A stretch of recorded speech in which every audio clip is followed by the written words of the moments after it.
Get this screen lined up here.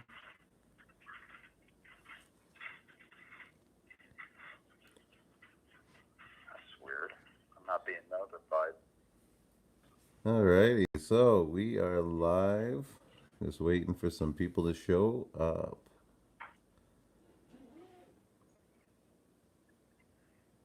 Yeah, I won't be surprised if you don't get a notification. Most people, that for people who jump on here, just so you know, the censorship has been got to such a level now where I don't see half the comments. They're disappearing as fast as people are putting them up.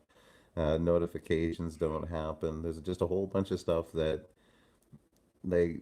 Like, I know that I'm getting more than 12 or 13 comments, and then all of a sudden, everyone's complaining that their comments are being deleted. And the only one I get is the complaint, which is kind of weird. But anyway, that aside, just waiting for some people to show up here. Got a new thing going on.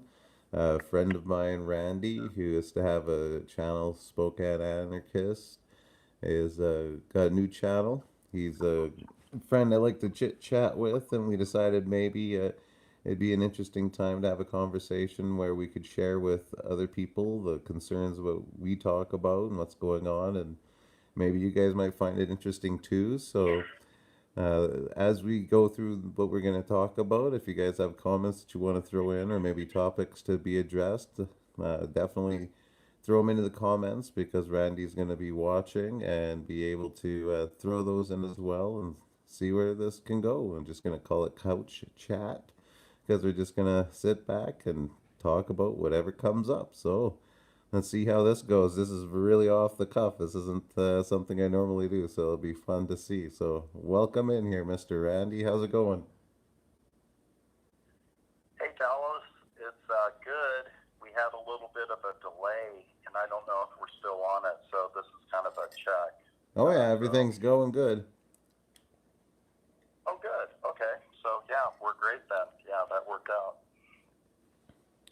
Alrighty, so this is interesting. So, I'm up in Canada, and Randy's in Spokane, Washington area. And it's interesting how different things are and for what we see.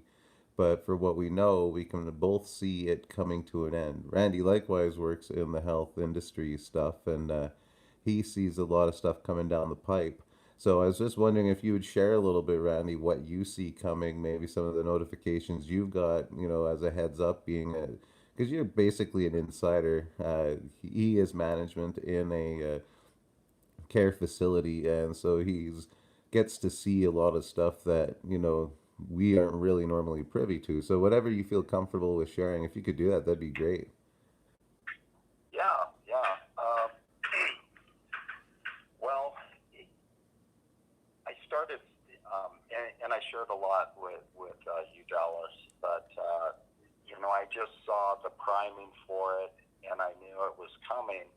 And on August 2nd, sure enough, got the email that if you're going to work there, you're going to have to roll up your sleeve. And For a vitamin shot. I, yes, okay, either way, yes, vitamin shot. And on that was the very day that I had an appointment with my doctor to uh, tell him I need an exemption for it. And let me tell you, that was no easy task. Actually, I'm not gonna. I just came on. Here's the deal. And so with that email that I just got that day, I said, listen, if I don't get it, and uh, I said I'm gonna be fired, and it's for the greater good. You should do it. And I've seen how terrible this is, and perhaps it is. What kind of dates I did they guess it give is. you? Because I've like heard the stories. you said somewhere like in the middle of September, right? Yeah. So this was August 2nd was the date because about 3 weeks prior I had already had a conversation with my boss, and it was over getting swabbed because I'm not really down for that either.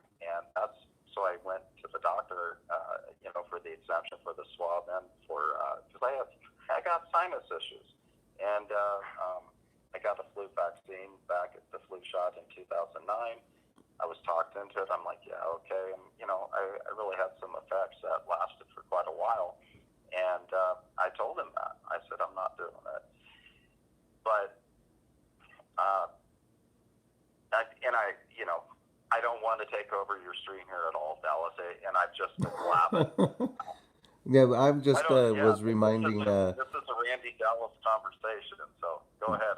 I'm going no, to I be was just quiet. because like you had said something along the lines that it was by what September 15th they had told you that if you hadn't signed on by then that uh, your company was going to mandate it anyway. Wasn't that the date somewhere around there? Yeah, it was.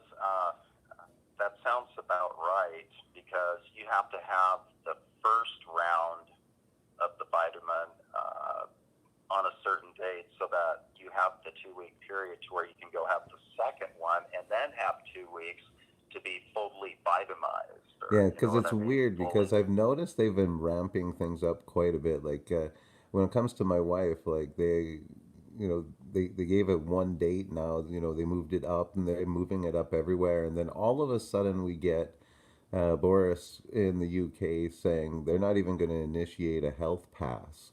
There's all of a sudden weird stuff where in certain states, California and such, standing up saying they're actually going to fine businesses that try to, push the health pass onto their patrons. It's a lot of weird things going on where like I don't know if anyone really can pinpoint why all this weird change is going on. We can all like I hope you can all see what's going on. Like have you seen any of that stuff kind of going on with all the weird changes from where you're at, and because like you're in Spokane, right? Yeah, yeah, yeah. And in Spokane County, a little bit Are you seeing south. some of like the supply shortage stuff? Because up here where I'm at, we don't go to the grocery store anymore. Like, do you guys see anything down there? Uh, you know, it's as far as yeah, some things you're not going to find, but right now, food it's still pretty plentiful at the grocery stores. But where it gets weird, I needed some 5/16 fuel line, high pressure braided or whatever, and I went to one auto parts store. They didn't have any, and he's like, "Yeah, there's a rubber shortage." I'm like, "Yeah, right. That makes sense. Well, it's There's weird a too, shortage because on." like we have a fuel pump issue, and we had to order one, and the shipping on it wouldn't even start for 6 weeks. So like it's What? yeah, so we've been like 5 weeks now without a vehicle because we don't have a fuel pump. No, and it's not because we haven't paid for it. It's just we're literally waiting on it to be built. Like it's unbelievable. And our car is only 20 years old. It's an Acura. And it's a foreign car, so that foreign part has become literally impossible to find.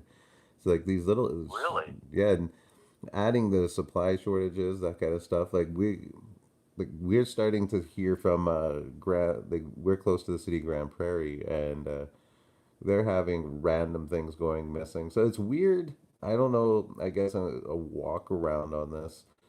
We've been talking for so long. Like, at the start of this channel now, 2.5 years ago, we started talk, or 2 years ago, all the stuff that I said that was going to be happening is happening. And it's just so surreal to see it taking place. It Like, really is. it's weird because it's no longer talking about this thing that is coming. It's now a thing that we're going through. And it's weird. It's like you understand what. So for those of you listening that don't understand what predictive programming is, what that's talking about is it's an MK Ultra concept of understanding the way the human psychology works. So we're basically like hard drive, like blank hard drives when we're born, and as a result of that, we fill that understanding with observational information. So basically, we learn by monkey see, monkey do.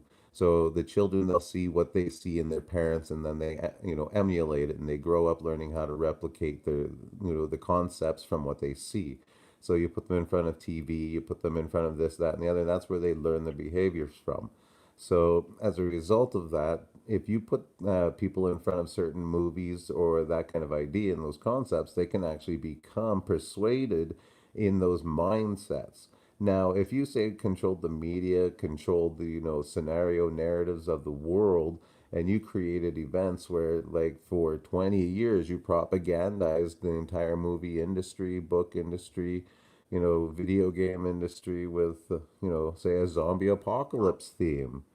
And then it comes to a point where, you present them with that, scenario in real life. Well, through that programming, by watching it for all that time period, you learn what to do in those scenarios.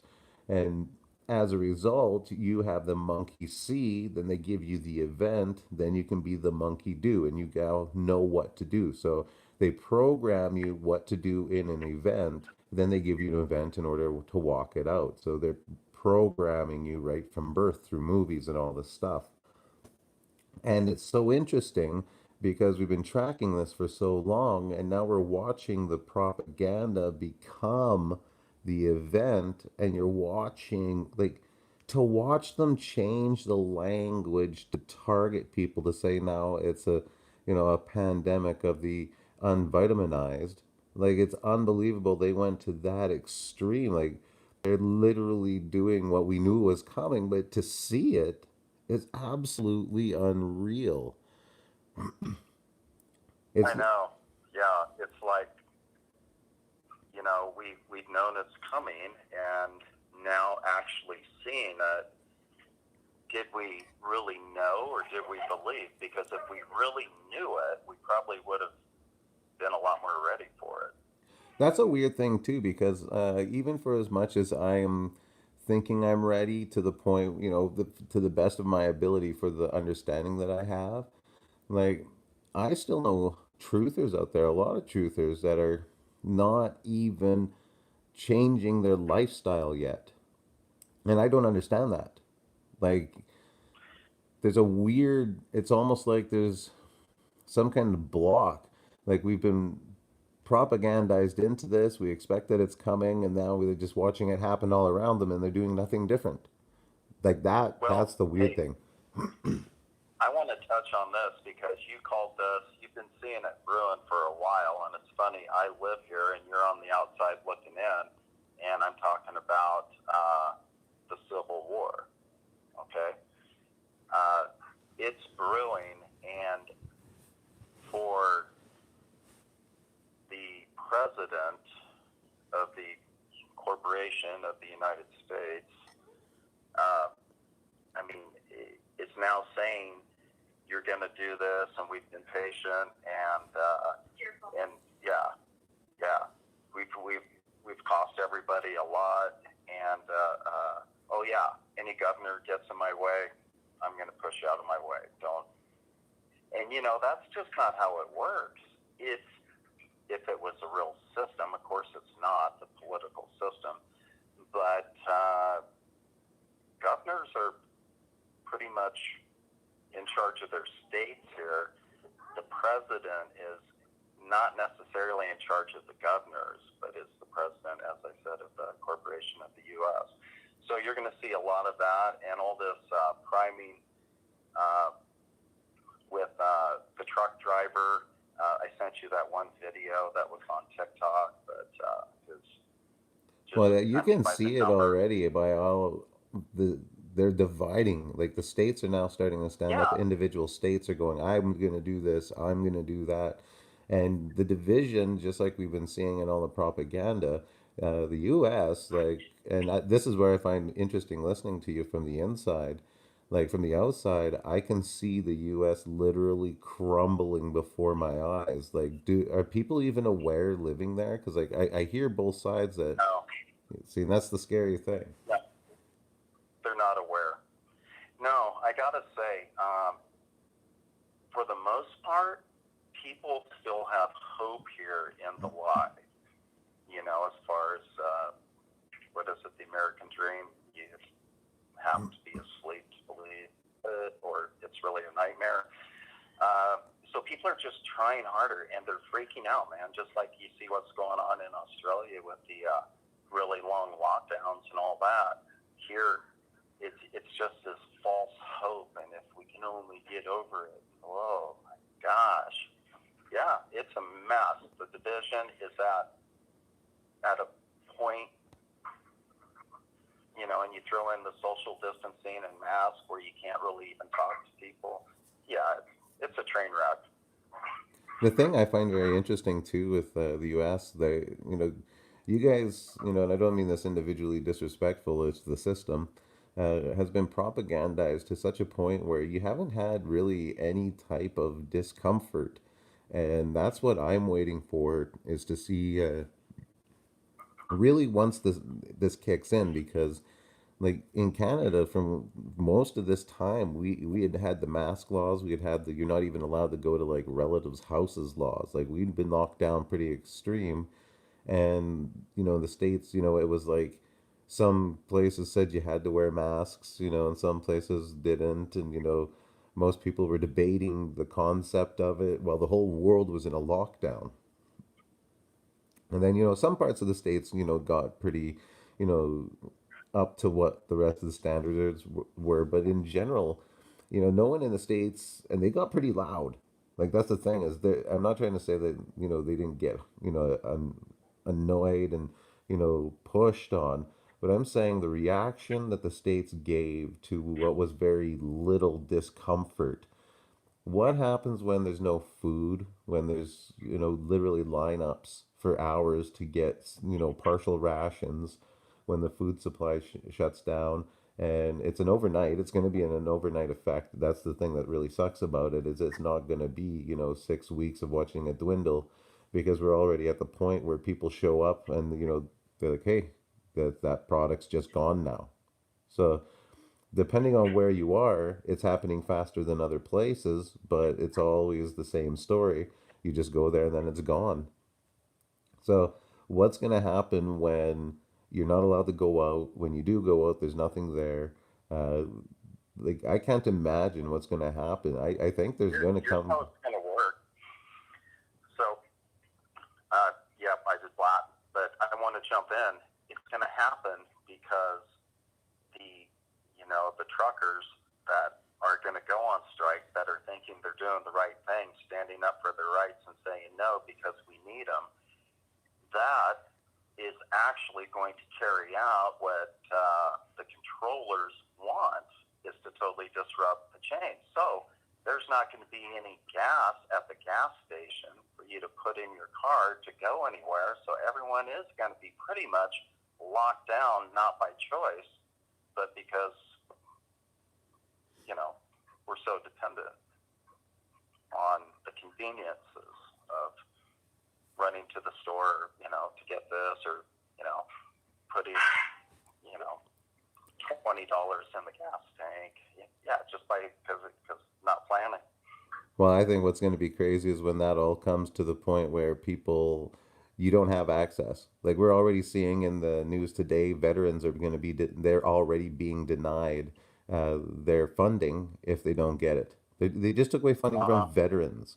Like this is not going to be a, they're not going to, they don't care. They really don't care.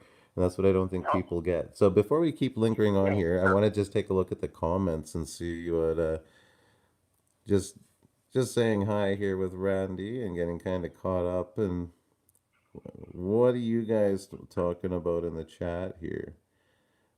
The Mark of the Beast stuff. I think we've gone over that quite. I've gone over that a little bit. Quite a bit. Do you guys understand? I don't. Like, do you guys understand that the Mark of the Beast, biblically speaking, uh, isn't a physical thing? It's about authority.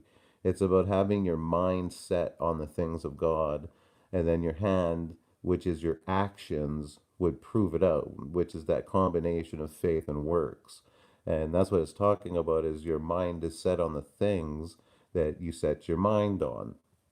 Then by your actions, your fruit, you will produce what you're doing. So then your mind is a reflection of your heart, and your hands a reflection of your mind, which then gives you the ritual, which is talked about in Exodus when God set up the ritual when he brought the Hebrew out from Egypt. And then when we get that language, it's just repeated throughout the Bible. Like it's a event established so that it's a common usage, so that that association by the time it gets to Revelation, like it's understood biblically, it's got a precedent.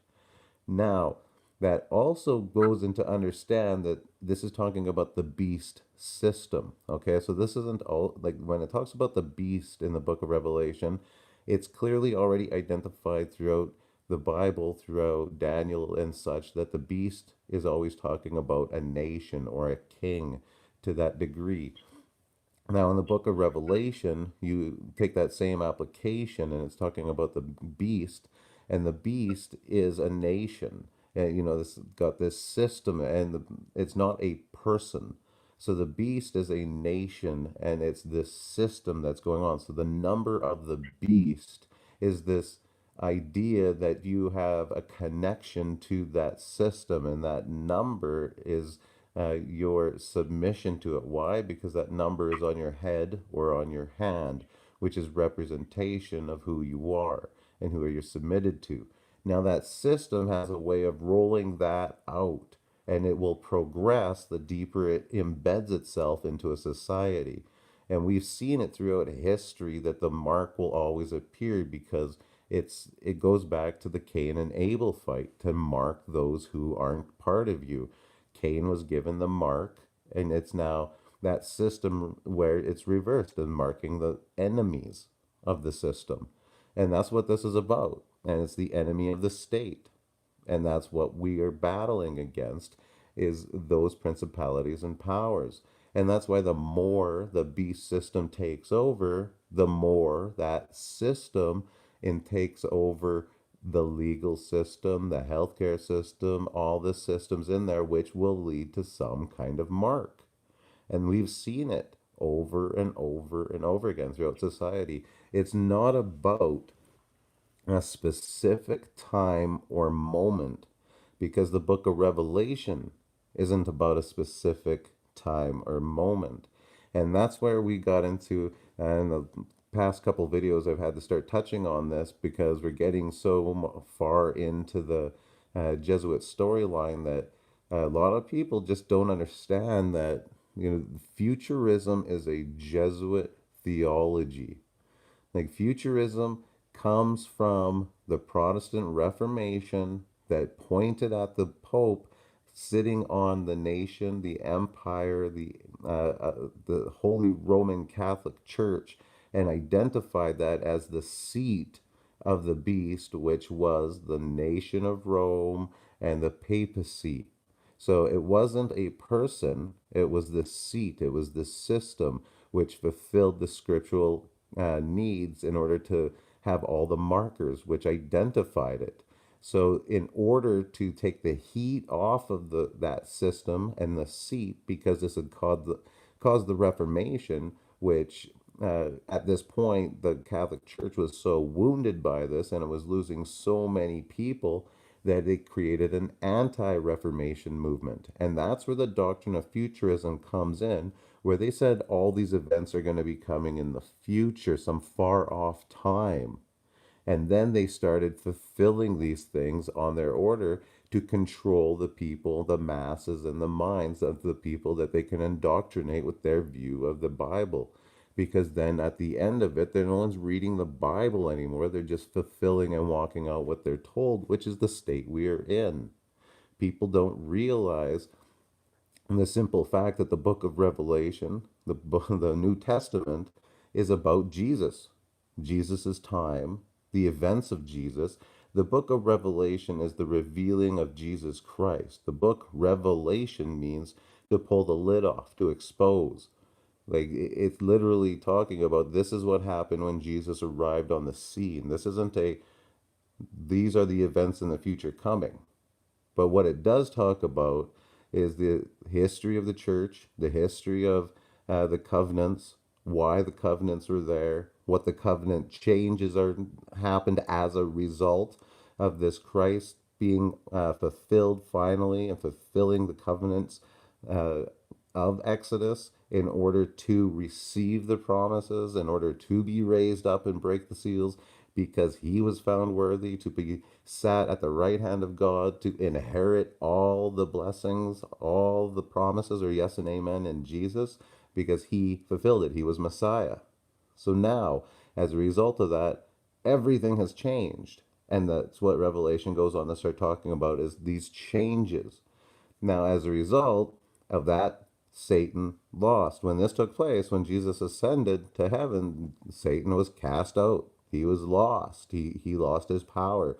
And since then has gone forth to wage war with the church. And that's where we're at. And the book of Revelation isn't about telling us minute details of the future and those events. The book of Revelation is telling us where we now stand as those who believe in Jesus going forward as a result of his coming. And our perception is so off that when we go to read the Bible, we think it's talking about some future time and event. We don't even approach it understanding that the book is telling us now that Jesus succeeded, we need to perceive the world in a new way. Like we don't even read it for what it is. And that's like picking up Moby Dick and saying this is our actual history. Like just because you can do that doesn't mean that that's how you should read it. Just because you can read the book of Revelation as a book of something coming in the future doesn't mean you should. It was a very historical book. Does it make comments that concern the future? Absolutely. Why? Because it's the same system. And that same system is going to be put into play as the Bible promised that he was coming to wage, Satan was coming to wage war with us.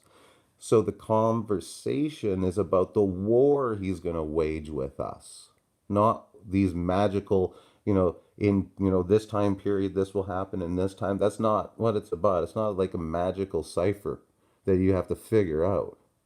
It's just, it's a contractual, it's a Katuba contract, it's a suzerain vassal treaty, and you have to read it as such.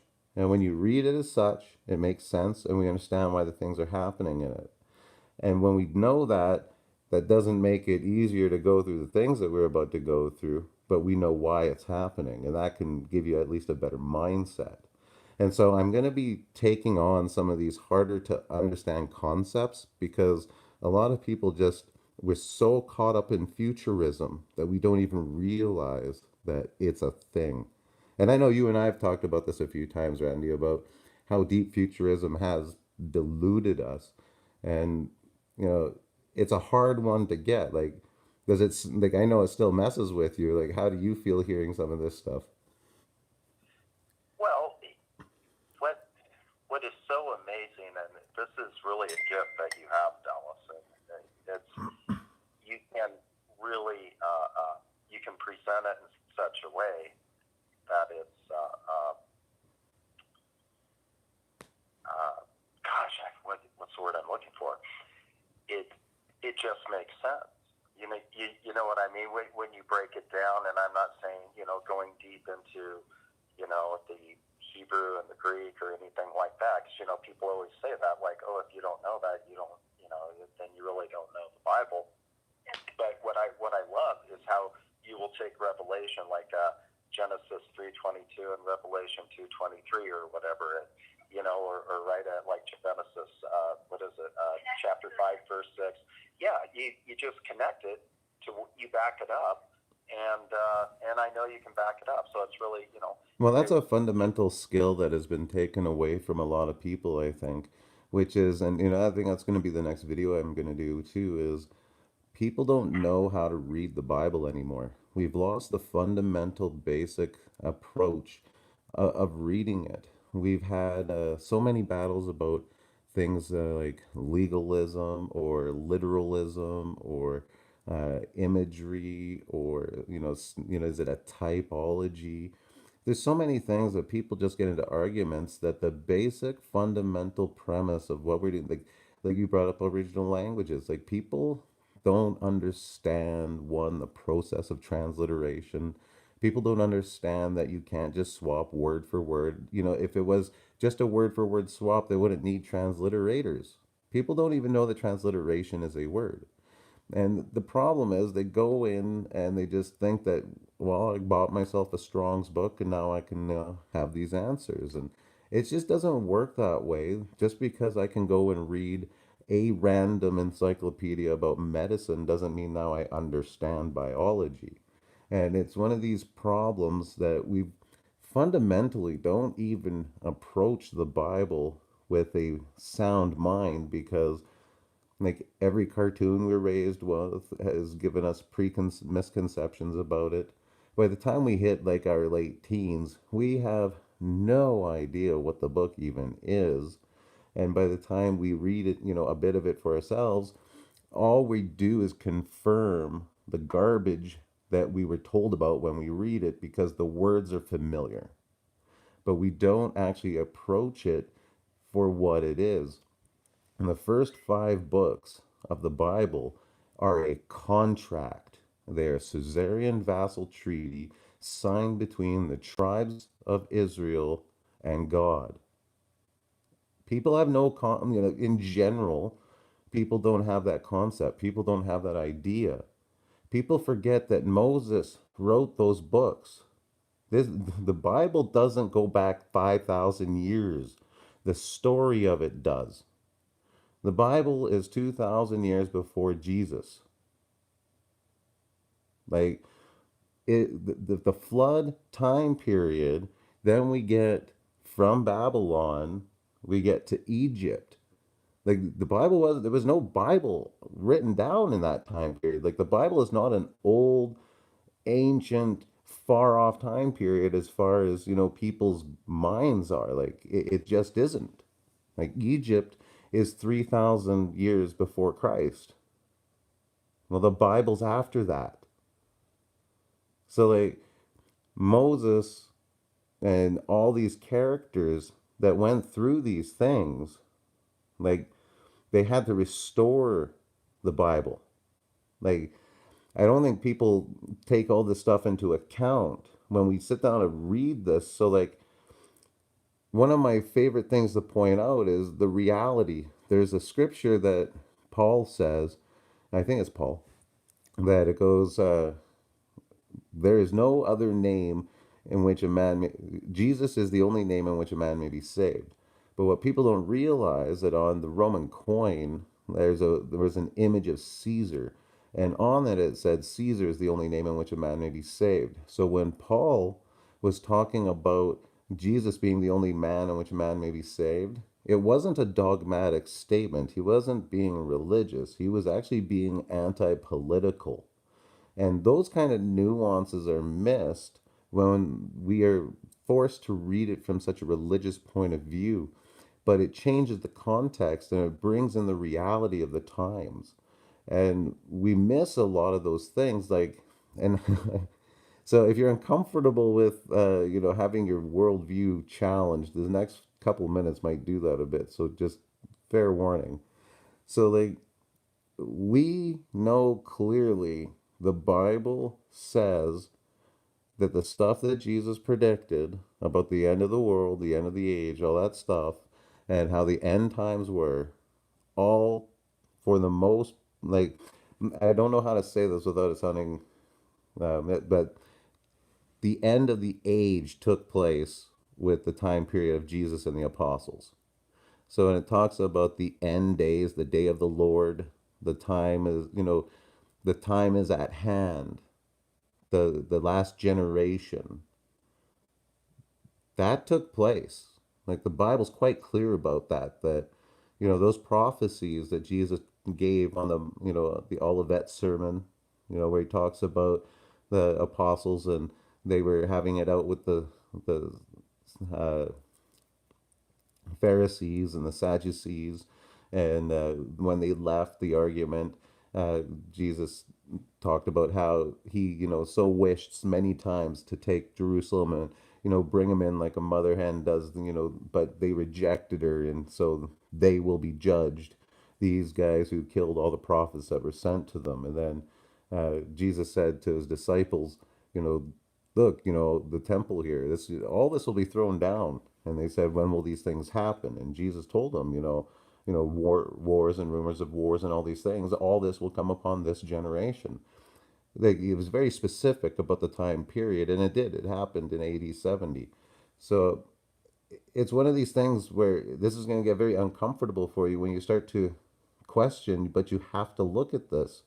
Acts chapter 2, Peter himself said when the day of Pentecost happened and the fire came and landed on the apostles and they were speaking in tongues and everyone accused them of drinking and being drunk. And Peter's like, no, it's too early in the morning. They weren't drinking. This was what was written about by the prophet Joel, that in the last days that he will pour out his spirit. They claim that those were the last days they were walking in.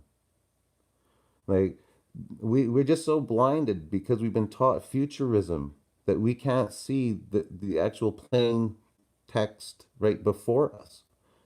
And then we look in and then we try to Yeah, justify it and change it by, bringing in, other terms and all this. But the context, the plain context is there.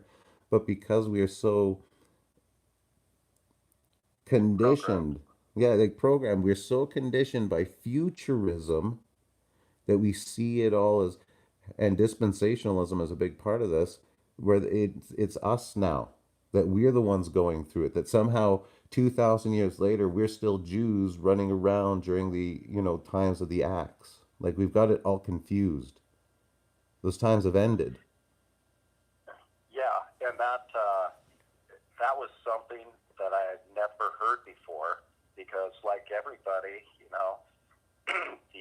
the Jesuit teaching of whether it be the rapture or um, you know with everything that's playing out as far as the plagues and all that.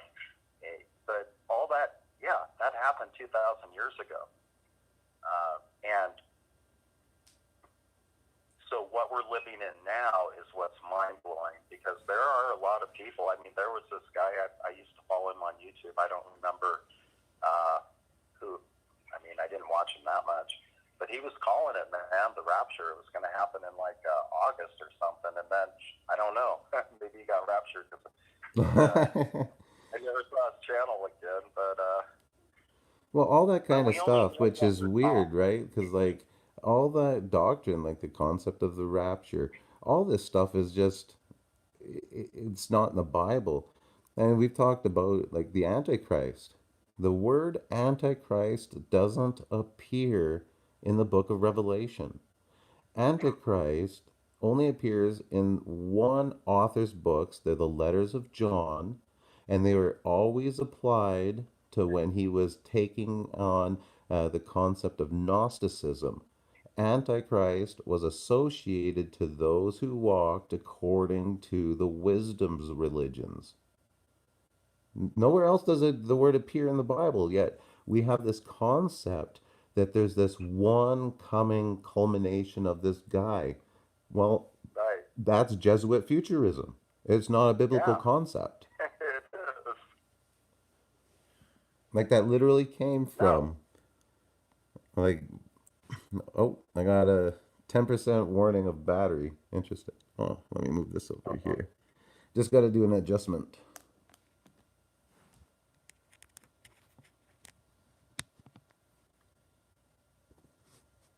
There you go. But, like, that was right out of Ribeiro's book, that the Antichrist is a individual, and he was a future coming character. And that's what people don't understand. Like, Jesuits invented theater.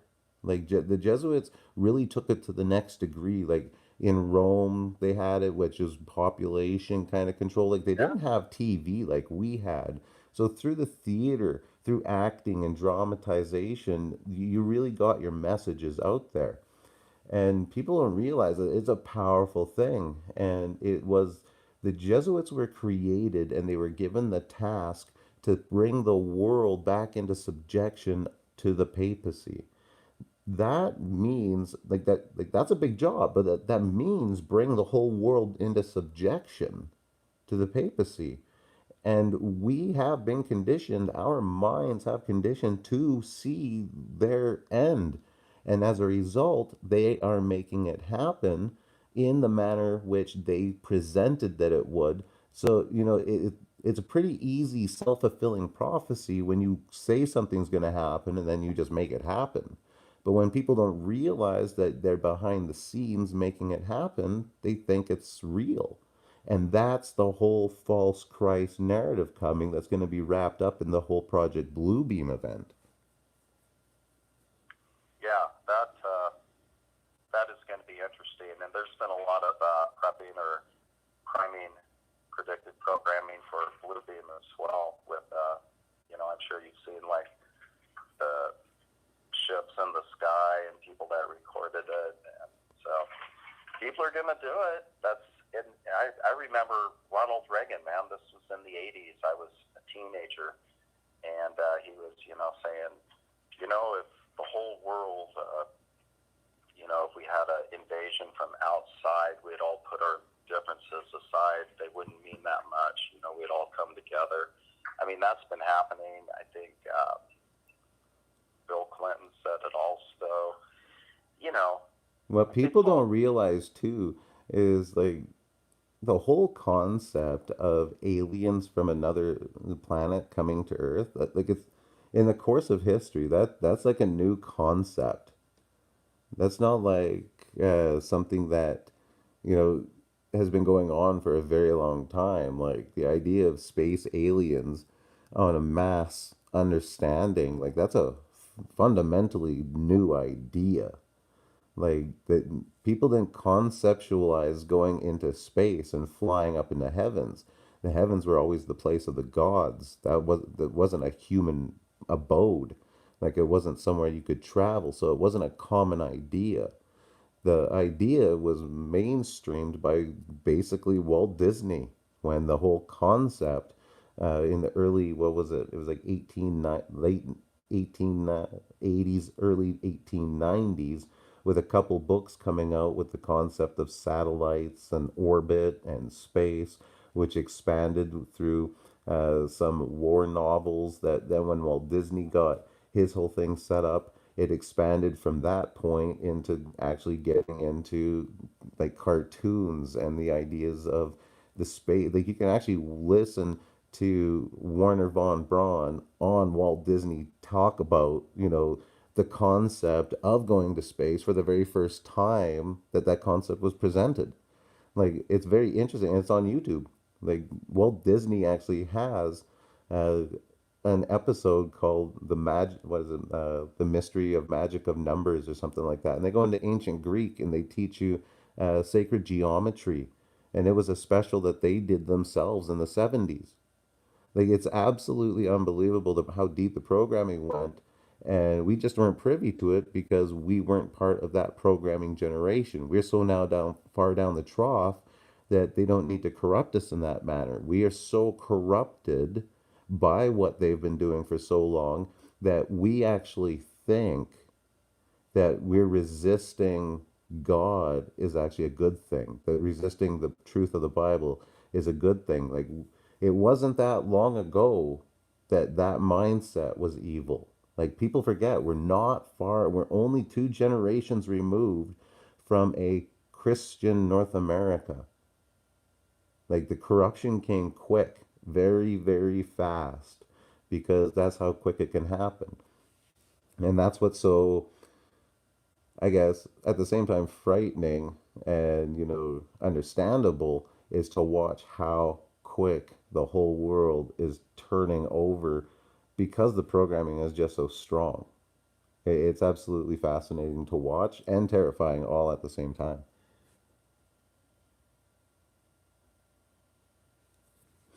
You still there, Andy? Yeah, I was on mute. Sorry about that. Oh. Yeah, yeah. This is it's like I mean the word is surreal because so we know what's happening next, and the whole like you said, and I think it's in First John when it says there are many antichrists that are in the world. They're already here. Uh, it's this system. I'm telling you, it's really hard to believe. People are born and people die, but yet this agenda has been going on. The script that was written a while back, and they're playing it out. It's just crazy. It's truly like the Truman Show, like being Truman and just figuring all this stuff out. Oh, it's crazy. And like I'm just looking at like one of the screens that shots that I have kind of just playing in the background as we talk, and we live in an actor-based reality, a symbol-dominated reality, all these kind of things.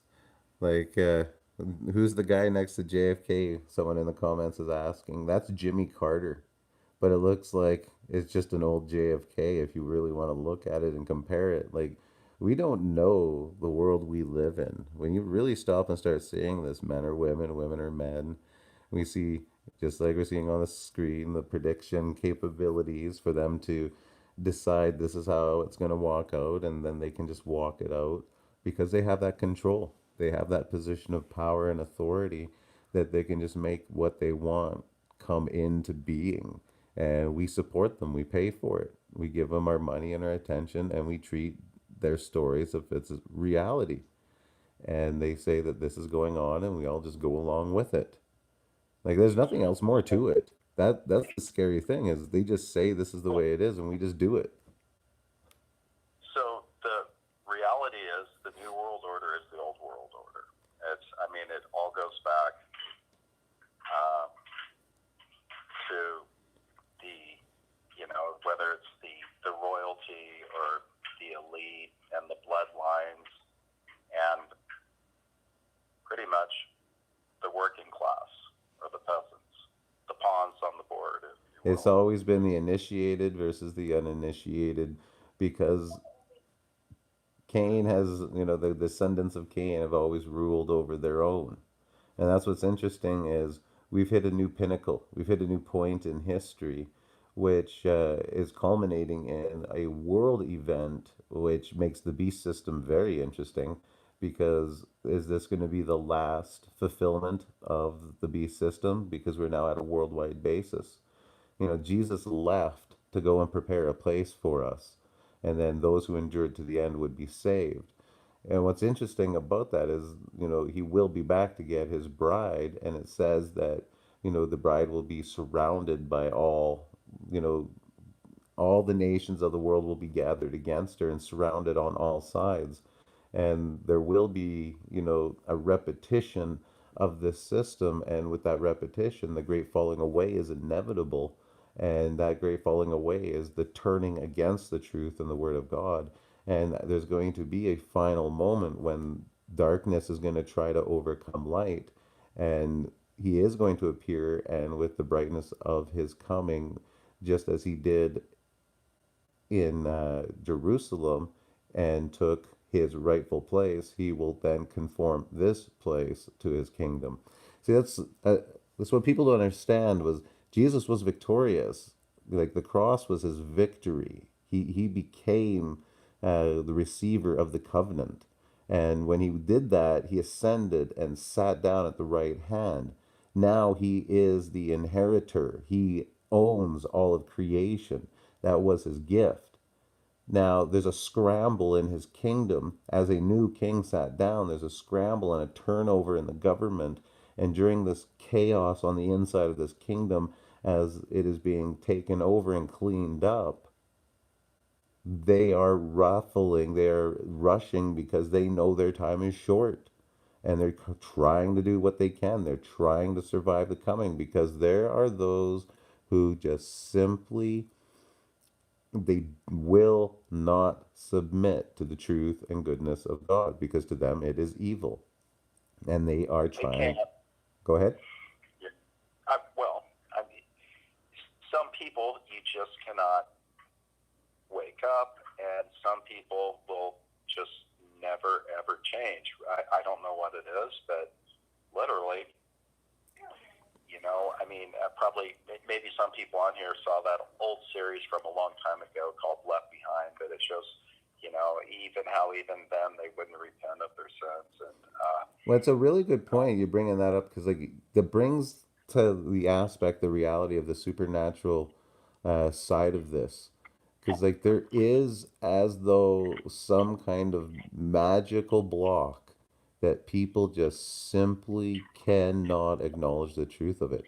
That's a fascinating part of this whole thing because you can show it point blank to somebody the exact perfect answer for their dilemma and they simply let it wash past them.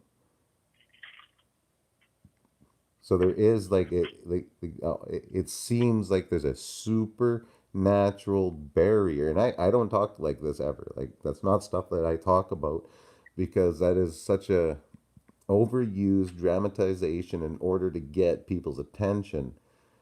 But we've all experienced it when we've tried to speak truth to people, and there's just a wash, and Yeah, the fluoride stare, whatever you want to call it, it's like a magic thing clicks in and their brain shuts off and they just go into beta mode and they can't think anymore.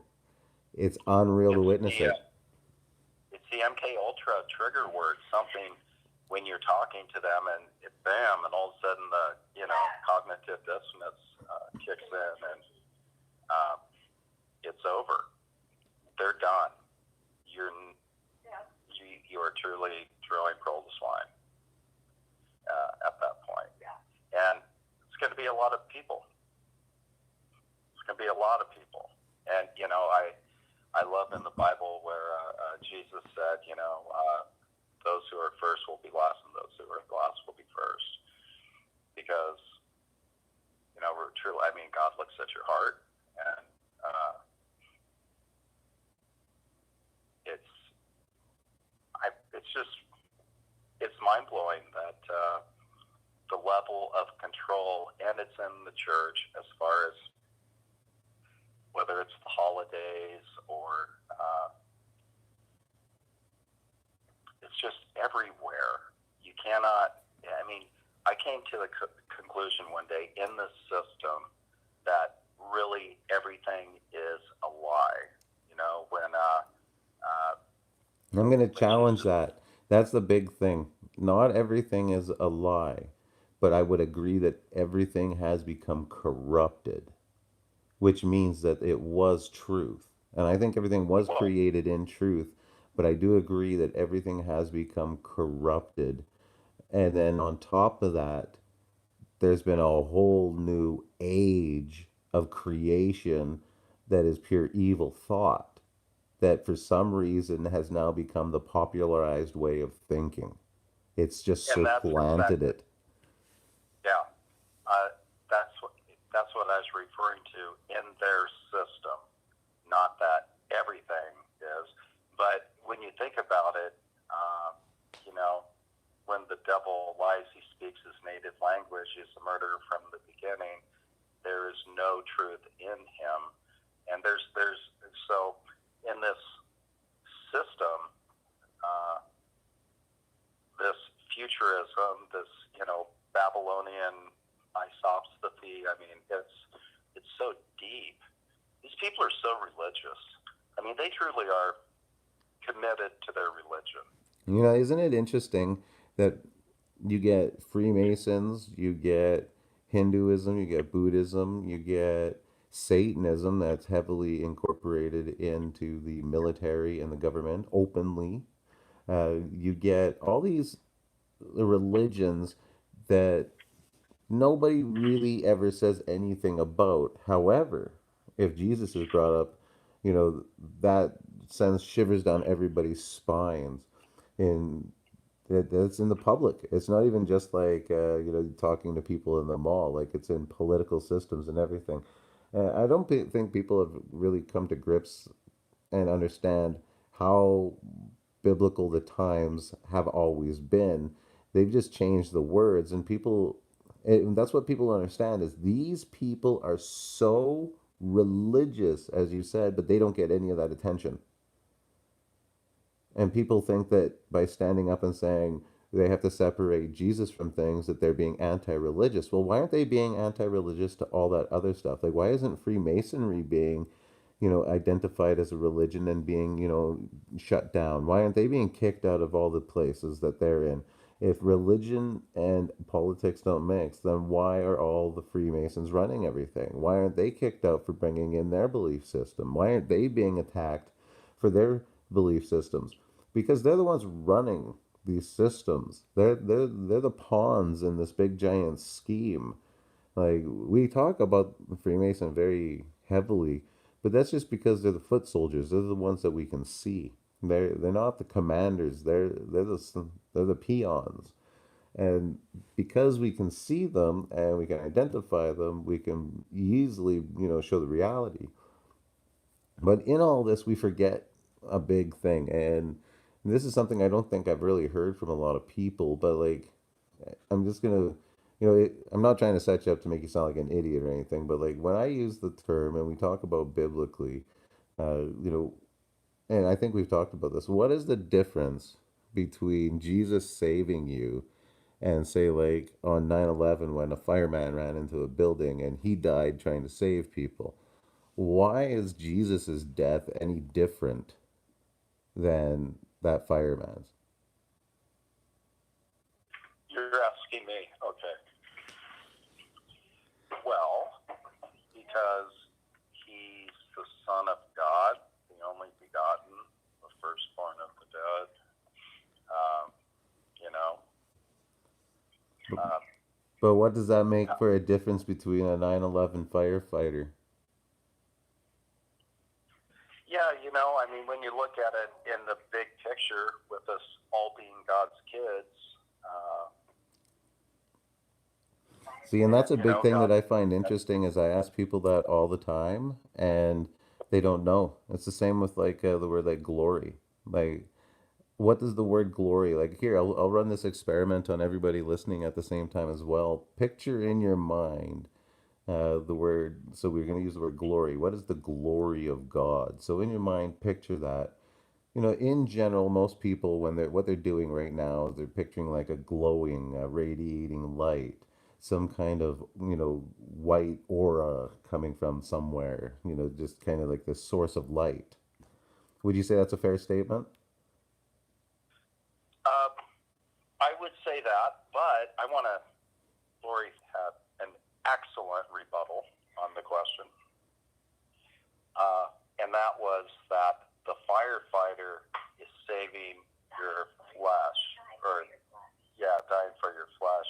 Jesus died for your eternal soul. What does that mean?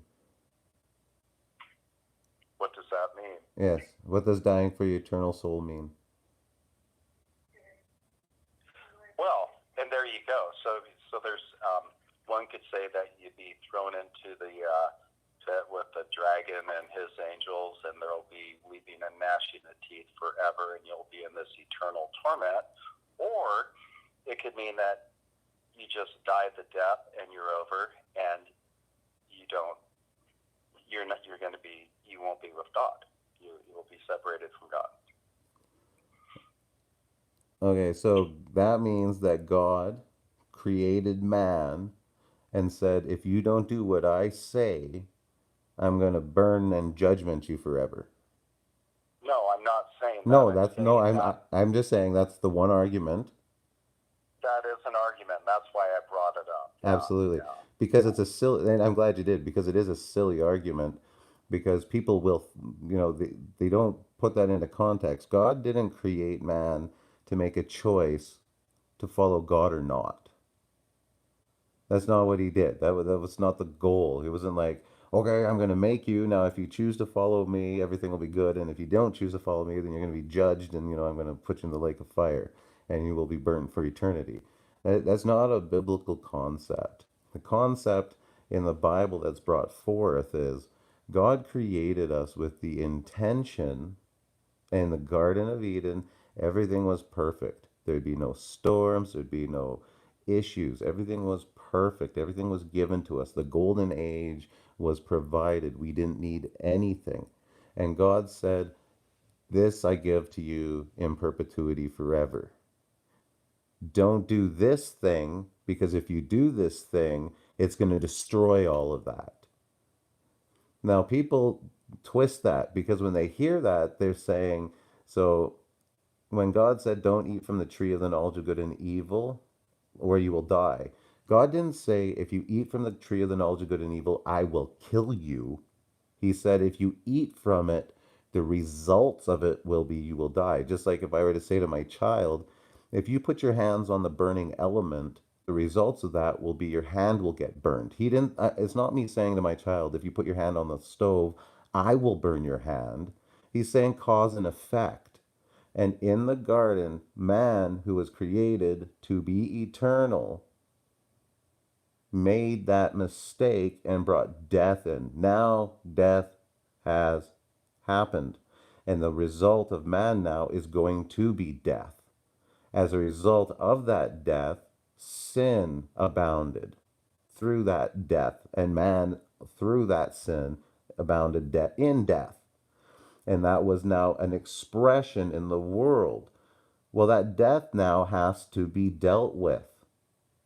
And the problem is, there are people in the world that still want to be good, who still want to have the goodness that God intended. And now God loves those who follow his word and those who don't follow his word. He loves both of them, but he hates those in the actions which they create evil out of. But even his heart for Abel after killing, or his heart for Cain after killing Abel, was to protect him. We got to understand that God is not this evil demon dictator that's presented to us in this Jesuit biblical contrived world. The Bible presents to us a God who sees a family divided because of sin and a group of people who want to live a good and holy and love based existence, and a group of people who don't give a crap about them and will do anything that they want and cause destruction. And just as if I had two children, and one was good and trying to be good and live a good life, and the other one was tormenting and killing and destroying everything about him, at some point I'm going to say to the destructive child, "You no longer deserve to be in this house as much as I love you. I cannot allow you to keep destroying the love." And that's what's going to be. That's what's happening. This isn't about choosing to go to heaven or hell. This is about coming to realize that there's sin and death in this world. And if you unite yourself with that and you turn on God, there comes a point when you become corrupted and you will see the goodness of God as darkness. And at that point, you become lost and you're not coming back. And that's the battle that now we live in. And that's why we bring people to the light, is to save them from becoming lost. We're not at a war with evil demons who are trying to kill you and take your body over so they can do some chemical experiment. We're in a war between the conversion of our beings to either light or darkness. And Jesus is the light. And he was born out of darkness. And when he died, what he did, which was different than anyone else could do, because he didn't incur death, he didn't incur sin. You've got to understand that death is only allotted to somebody who is sinful, who deserves it. A laborer is worth his wages. So if a person does this, they get that. Well, the thing is, Jesus didn't sin, so he didn't deserve death. And as a result of that, when he died, death could no longer hold him. So he was raised up from the death. He went down to death and he defeated it, being raised up. And when he did that, death had become abolished. There is no more death in Jesus Christ. And that's what people don't understand. This isn't about going to heaven and hell. This is about eternal life, because in him we have eternal life and we get to live on and we get to pursue the holiness and the goodness of God that he intended for us when he made creation without the interference of evil. But that has to be shaken out of us. That has to be removed. And we're going through the removal process right now. This isn't about, choosing heaven and hell. We got to get our minds out of that garbage. This is about understanding that God created this place for us to have eternal happiness and glorification of God, which means, and I never got around to this, what does glory mean? Glory means to have one's opinion of another one raised. So when I go to you and I say, you know, I went and I saw this concert of Band A, and they were so awesome, and I love them, and they're great, and you'll love them, and now you were like, ooh, this band is so great, I want to try them. Your opinion of that band was raised because of my testimony. Well, every single time that I have a conversation with somebody, when I leave them, if their opinion of God is raised, then that means God has been glorified in their minds. If my conversation has them thinking less of God, then I've devalued God. I've brought shame to God. So when we have conversations, when we represent and we try to act as who we are in the world, are we glorifying God? Are we leaving people with a higher opinion of God? Or are we taking that for ourselves and making them have a higher opinion of ourselves? And in the same way, that's what they've stolen from the Bible. They've stolen the true good message of God so that we would have the opinion of theirs. We don't glorify God, we've demonized him. Does that make sense? Yeah, totally. And, again, everything in opposites, it's, bad is good, good is bad, or, uh, something's sick, it's good. It's just this whole language thing. It's the whole program that they got to, it comes down to exactly, what you said. I'm just blown away just thinking about. Well, because, there's so much, but it comes back to where we're at right now, wherever people are across the earth. I didn't say around the earth. We'll save that for another day. But we're all here, and this is going on right now, and it's really eerie because this is almost it's like the separation of the sheep and the goats. And there's another one they spun on us too. Being a sheep is a good thing. Jesus said, "My sheep know my voice, and they won't listen to the voice of the stranger." And when he's separating the sheep from the goats, I think it's in Matthew 24, the sheep go to the right and the goats go to the left. And what is the goat? It's all part of the programming. That's my point. Yeah. No, it's been a good conversation. I appreciate your time, Randy. We're just passing an hour here, and my warning of battery is flashing in my face, Yeah. and I can't move No, this it was around. good.